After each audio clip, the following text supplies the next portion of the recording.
When did following school rules become more important than saving your life? I was 3 bites into my turkey sandwich when my throat started tingling.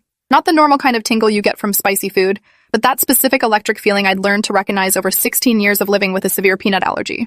My hands went cold and I dropped the sandwich onto my lunch tray, while my best friend Autumn looked up from her phone with concern spreading across her face. "Something's wrong," I managed to say before my voice started sounding weird and thick like my tongue was swelling. She grabbed my water bottle and shoved it at me, but swallowing felt wrong, like there was something blocking my airway that shouldn't be there.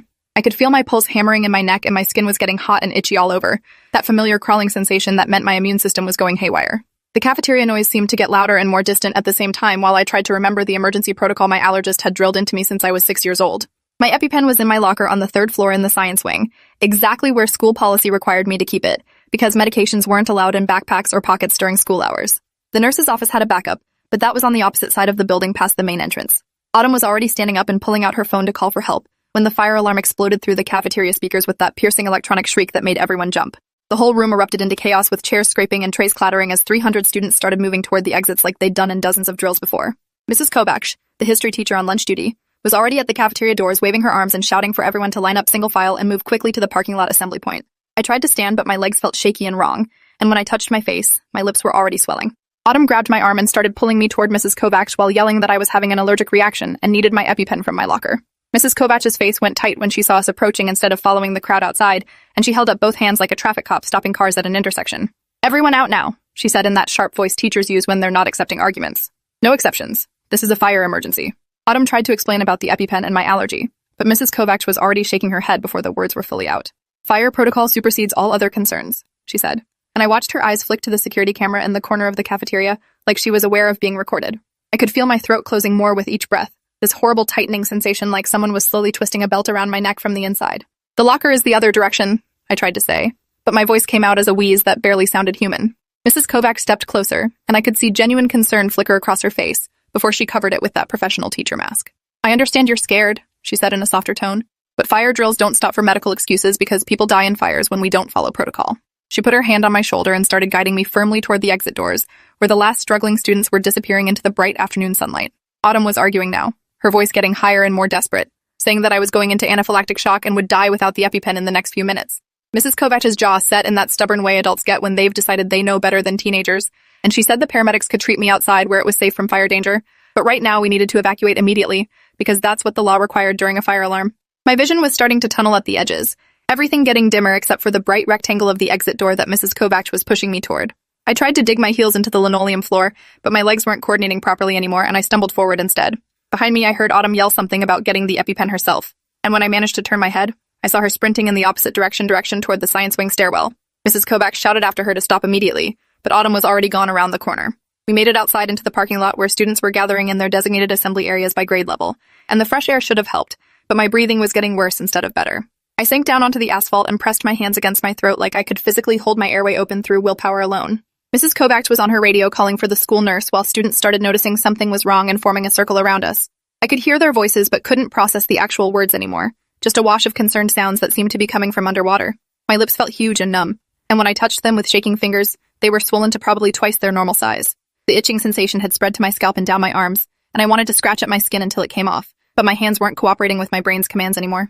The world tilted sideways and I realized I was falling, my cheek hitting the warm asphalt while someone screamed. Through my narrowing vision, I could see Mrs. Kovacs' shoes and the bottom of her khaki pants, and beyond that, the crowd of students with their phones out recording everything because that's what teenagers do when something dramatic happens. Inside the building, Autumn was sprinting up the science wing stairs 3 at a time with her heart pounding and her breath coming in gasps. She'd been on the track team since freshman year, but she'd never run this fast in her life because she'd never been running to save someone's life before. The hallways were completely empty since everyone else had evacuated, and the silence was eerie after the chaos of the cafeteria. She reached the 3rd floor and turned left toward my locker, her shoes squeaking on the polished floor. She was fumbling with her phone to call me for my locker combination when she heard heavy footsteps behind her getting rapidly closer. Security Officer Whitmore rounded the corner at a run, his face red and his radio squawking with voices demanding status updates on the rogue student who'd violated evacuation protocol. Autumn tried to explain while still running toward my locker, but Whitmore was already shouting at her to stop and put her hands up. She ignored him and kept going, scanning the locker numbers until she found 3847, my locker. She spun the combination lock with shaking hands, messing up the sequence twice before getting it right on the 3rd try. The metal door swung open just as Whitmore reached her, and she saw my backpack hanging on the hook inside with the bright orange EpiPen case clipped to the front pocket exactly where I always kept it. She grabbed for it, but Whitmore's hand closed around her wrist in a grip that would leave bruises. She tried to twist away while explaining that I was dying in the parking lot from anaphylaxis, but he wasn't listening, just reciting school policy about evacuation procedures and how violating them during a fire emergency was grounds for suspension and possible criminal charges for endangering other students. Autumn did something then that surprised both of them, because she'd never been in a fight before in her entire life. She brought her knee up hard into Whitmore's stomach, and when his grip loosened in shock and pain, she yanked the EpiPen case free and ran. She could hear him cursing and his radio crackling behind her as she sprinted back toward the stairs, but she had a head start and the element of surprise. The stairs seemed endless going down, her legs burning and her lungs screaming, but she pushed harder because every second counted when someone was in anaphylactic shock. She burst through the ground floor exit doors into the parking lot where the entire school population was assembled, and she could see the crowd gathered around someone on the ground near the sophomore assembly area.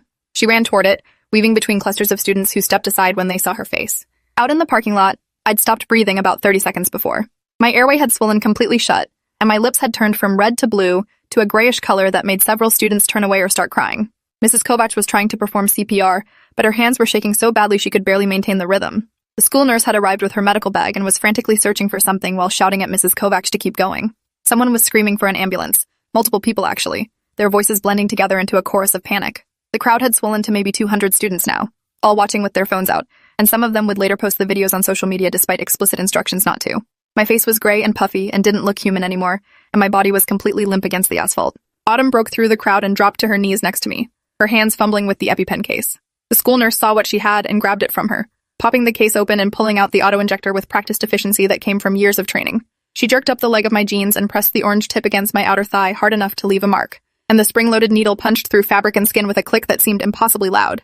She held it there for a count of 10 seconds that felt like 10 hours, and everyone in the circle watched my face for any sign of improvement. For a long moment, nothing happened, and Mrs. Kovacs' CPR compressions faltered as she stared at my unchanged expression. Then my chest jerked once, twice, and I sucked in a rasping breath that sounded like gravel being dragged across metal. The crowd erupted in relieved sounds that were part cheer and part sob, but the school nurse wasn't celebrating yet. She had her fingers pressed to my neck, checking my pulse, and was barking orders at Mrs. Kovacs to keep me on my side in recovery position. My breathing was still labored and my face was still swollen, but air was moving through my damaged throat again, which meant I might actually survive this. The nurse was on her radio calling for the ambulance status, and dispatch was telling her 8 minutes out because the fire trucks blocking all the streets around the school were making it impossible for the ambulance to get through. 8 minutes might as well be 8 hours when someone's airway is compromised, and the nurse was already pulling out a secondary EpiPen from her medical bag just in case my symptoms rebounded before the paramedics arrived. She kept talking to me in a calm, steady voice, asking me to squeeze her hand if I could hear her, but I couldn't make my fingers work yet. Inside the school building, Principal Winters was standing in the main office staring at the security monitors showing the scene in the parking lot. He'd been watching since the moment Mrs. Kovacs had radioed about a student in medical distress, and he'd seen everything unfold with growing horror. The fire alarm control panel on the wall next to him showed the trigger point for the alarm had been a manual pull station in the East Wing boys' bathroom, which meant this wasn't a real fire but a false alarm that someone had deliberately set off. He'd gotten confirmation of that about 90 seconds after the alarm started, which meant he could have given the all-clear immediately and let students return to the building where medical supplies were accessible.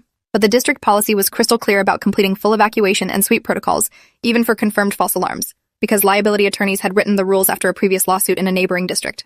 He'd made a choice to follow policy over common sense, and now a student was lying on the parking lot asphalt fighting for her life, because rules were rules, and he couldn't be seen playing favorites or bending regulations.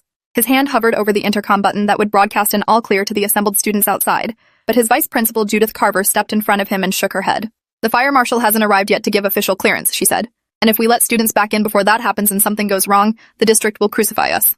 Principal Winters looked back at the monitor showing the nurse working on me, then at his vice principal's face, and he could see his own fear reflected there. They were more scared of the lawsuits and the district administration than they were about the actual student dying in their parking lot, and both of them knew it, but neither would say it out loud. The ambulance finally arrived 7 minutes after the EpiPen injection, weaving carefully through the fire trucks that were still blocking the street even though there was no fire. 2 paramedics jumped out with equipment bags and portable monitors, and they took over from the school nurse with smooth efficiency that came from responding to allergic reactions multiple times per week in a county with 3 million people. They got an IV started in my arm and pushed a syringe of something that made my breathing ease slightly, though my throat still felt like it was lined with broken glass. One paramedic was asking me questions about what I'd eaten, and when symptoms started, while the other one was listening to my lungs with a stethoscope and frowning at whatever he heard. They loaded me onto a stretcher and into the ambulance while Autumn followed alongside, refusing to let go of my hand even when the paramedic said only family was allowed to ride along. Mrs. Kovacs stood in the parking lot watching the ambulance pull away with lights flashing, and her hands were still shaking from the CPR compressions she'd performed. Around her, students were starting to break formation and cluster in groups talking about what they'd just witnessed, and several teachers were trying to restore order without much success. The fire marshal's car pulled up, and he spent 20 minutes walking through the building with Principal Winters before giving the all-clear that would let students return inside. By that point, lunch period was over, and the afternoon schedule was completely disrupted. But none of that mattered because everyone was still thinking about the girl who'd almost died because someone pulled a fire alarm as a prank. Security footage from the East Wing bathroom showed Caleb Winters, the principal's own son, pulling the alarm and then walking away with a smirk on his face like it was the funniest thing he'd ever done. At the hospital, doctors kept me in the emergency department for 6 hours running tests and monitoring my breathing while my parents sat in uncomfortable chairs beside my bed, looking simultaneously relieved and furious. My mom kept stroking my hair and asking if I needed anything while my dad was on his phone researching allergic reaction protocols and school liability laws with the single-minded intensity of someone planning a lawsuit. The ER doctor explained that I'd been clinically dead for approximately 3 minutes before the EpiPen reversed the anaphylaxis, and they were concerned about potential hypoxic brain injury from oxygen deprivation. They wanted to keep me overnight for observation and would schedule an MRI for the next morning to check for any damage, though they were cautiously optimistic since I was alert and responsive now. My throat still felt wrong, swollen and painful when I swallowed, and my voice came out raspy like I'd been screaming for hours even though I'd barely been able to make sound during the actual emergency. Autumn had been allowed to stay with me after my parents arrived and gave permission, and she sat in the corner of the exam room looking traumatized by everything she'd witnessed. She kept apologizing for not getting to my locker faster, for not fighting harder against Whitmore, for any delay that might have made my condition worse. I tried to tell her she'd saved my life and I'd probably be dead without her willingness to violate every school rule, but she just shook her head and said she should have grabbed the EpiPen sooner. My mom thanked her probably 15 times in the first hour, crying every time she looked at Autumn and imagined the alternative timeline where my best friend hadn't been brave enough to run back into the building. My dad was already talking about pressing charges against the school for negligence and against whoever had pulled the fire alarm for reckless endangerment, his lawyer voice coming out even though he normally practiced corporate contract law. The hospital social worker came by around 8 p.m. to take my statement about what happened, and she recorded everything on a tablet while asking careful questions about the timeline and the school's response. She wanted to know if Mrs. Kovacs had been told explicitly about my allergy and need for the EpiPen, and I confirmed that Autumn had explained the situation clearly multiple times. The social worker's face remained neutral and professional, but I could see something shift in her expression when I described how Mrs. Kovacs had physically guided me away from my locker toward the exit, despite knowing I was in anaphylaxis. She asked about school policies regarding medication storage and whether I'd ever been prevented from accessing my EpiPen before, and I explained the rule about keeping all medications in lockers or the nurse's office rather than carrying them personally. She wrote everything down and said a copy of this report would go to the school district and the state education department as part of a required investigation into the incident. That night, lying in the hospital bed with monitors beeping and IV fluids dripping into my arm, I couldn't stop thinking about those minutes in the parking lot when I couldn't breathe. The feeling of my throat closing and my vision darkening while surrounded by 400 people who couldn't help me would probably haunt my dreams for years. I kept touching my throat and my lips, which were still swollen but slowly returning to normal size, and the physical sensation grounded me in the present moment where I was alive and breathing.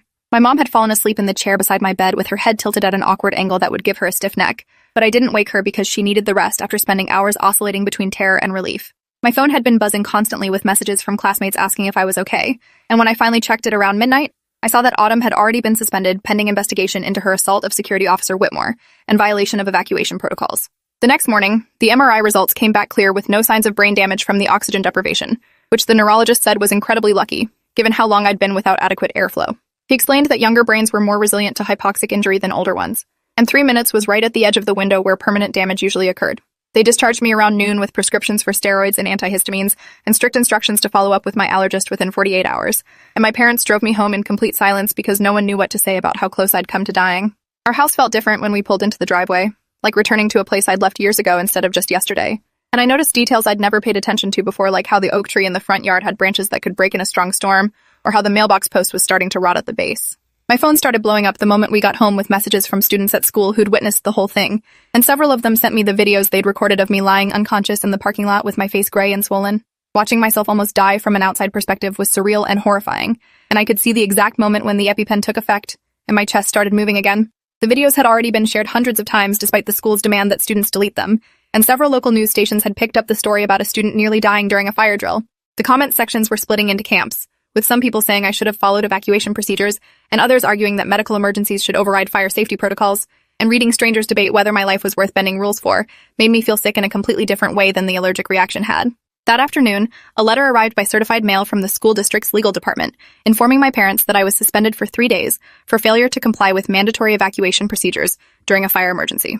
The letter cited specific district policy codes and state fire safety regulations, and it emphasized that all students must follow emergency protocols, without exception, to ensure collective safety during crisis situations. My dad read the letter aloud in a voice that got progressively angrier with each paragraph, and when he finished, he threw it across the kitchen where it hit the refrigerator and slid to the floor. My mom picked it up and read it again more slowly, and I watched her face transform from confusion to fury as the implications sank in that the district was punishing me for nearly dying when their fire drill policy prevented me from accessing life-saving medication. She pulled out her phone and started calling every parent she knew from school board meetings and PTA events, and within an hour, she had 15 parents agreeing to attend the next board meeting to demand policy changes. Autumn's parents hired a lawyer the next day to fight her suspension, and the lawyer immediately requested copies of all security footage and radio communications from the incident. The footage showed Mrs. Kovacs being informed about my allergic reaction and need for an EpiPen approximately 45 seconds after the fire alarm started, which meant she knew I was in medical crisis when she forced me to evacuate toward the parking lot instead of toward my locker. It also showed Principal Winters standing in his office watching monitors and receiving confirmation that it was a false alarm within 2 minutes, then choosing to continue the full evacuation protocol instead of giving an all-clear that would have let students access the building. The lawyer filed formal complaints with the state education department and sent demand letters to the district requesting immediate policy revision and threatening litigation if Autumn's suspension wasn't rescinded and expunged from her record within 48 hours. The backlash hit the school fast and hard, starting with local news coverage that spread to regional stations and then national outlets picking up the story about a student dying for 3 minutes because school rules prevented access to emergency medication during a false fire alarm. The district's communications department issued a statement defending their evacuation policies and emphasizing that fire safety regulations existed to protect all students. But the statement only made things worse because it seemed to prioritize hypothetical fire danger over actual anaphylactic shock that had measurably killed a student. Parents started organizing protests outside the district office demanding that Principal Winters be fired and policies be changed immediately. And several teachers who'd witnessed the incident came forward anonymously to say they'd been uncomfortable with how it was handled but felt powerless to intervene against direct orders from administration. The story got picked up by national allergic reaction advocacy groups who used it as an example of how schools were failing students with life-threatening medical conditions through inflexible policies that didn't account for emergency situations. Within a week, state legislators introduced a bill they were calling Right to Life-Saving Medication Access During Emergencies that would require schools to have override procedures allowing students to access critical medications even during evacuation or lockdown situations. The bill specifically named my case as inspiration for the legislation, and my parents were invited to testify before the State Education Committee about what happened and how policy could be improved. My mom prepared a detailed timeline with medical records and witness statements, and my dad worked with Autumn's lawyer to compile all the security footage and communications that showed where exactly the system had failed. The committee hearing was scheduled for the following month, and in the meantime, our school district was under intense scrutiny from both state education department investigators and media outlets looking for any additional angles to the story. At school, when I finally returned after the suspension ended, students treated me like I was made of glass and might shatter at any moment. They stepped aside in the hallways to give me space and spoke to me in careful voices like I was recovering from trauma rather than just an allergic reaction, though I suppose nearly dying probably did count as traumatic. Mrs. Kovacs was on paid administrative leave pending investigation, and a substitute teacher had taken over her classes, and the few times I saw her in the building before her leave started, she couldn't make eye contact with me. Security Officer Whitmore was still at school but had been reassigned to the parking lot entrance instead of hallway patrol, and he gave Autumn a wide berth whenever their paths crossed in the building. Principal Winters was still in his office but looked 10 years older than he had before the incident, with dark circles under his eyes and a permanent stress line between his eyebrows that hadn't been there before. The cafeteria became a minefield of anxiety because I couldn't stop thinking about cross-contamination and whether my food might contain hidden allergens that could trigger another reaction. I'd switched to bringing lunch from home in a sealed container that I prepared myself, and I sat at a corner table away from other students who might have food I was allergic to nearby. Autumn sat with me every day despite me telling her she didn't have to isolate herself from our other friends, and she'd brought her own safe lunches in solidarity, even though she didn't have any food allergies.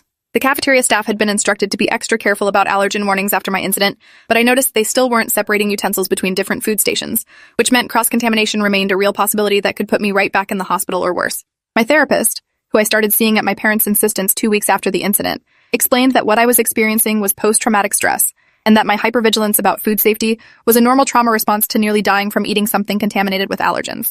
She taught me breathing exercises and grounding techniques for when the panic would spike, but nothing really helped with the constant low-level anxiety that followed me through every school day.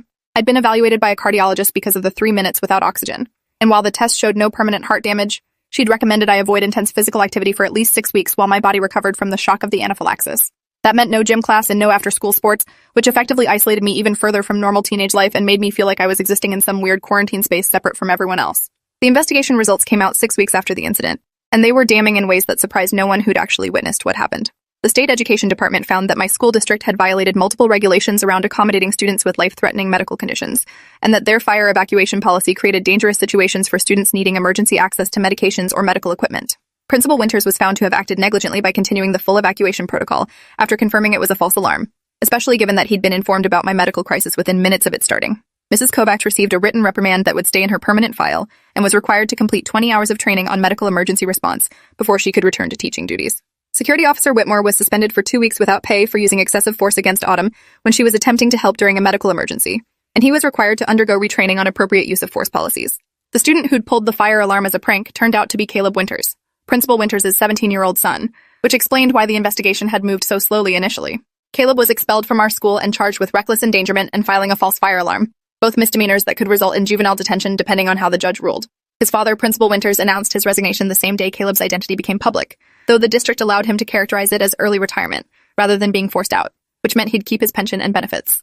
The whole situation felt like a house of cards collapsing, with each revelation leading to another layer of administration trying to protect themselves from liability, rather than taking responsibility for the systems that had nearly killed me.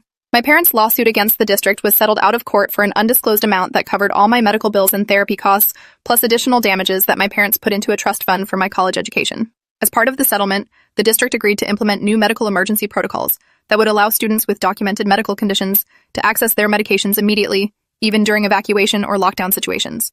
They also agreed to train all staff on recognizing anaphylaxis symptoms and administering emergency epinephrine, and they would stock EpiPens in multiple locations throughout the building, rather than just in the nurse's office.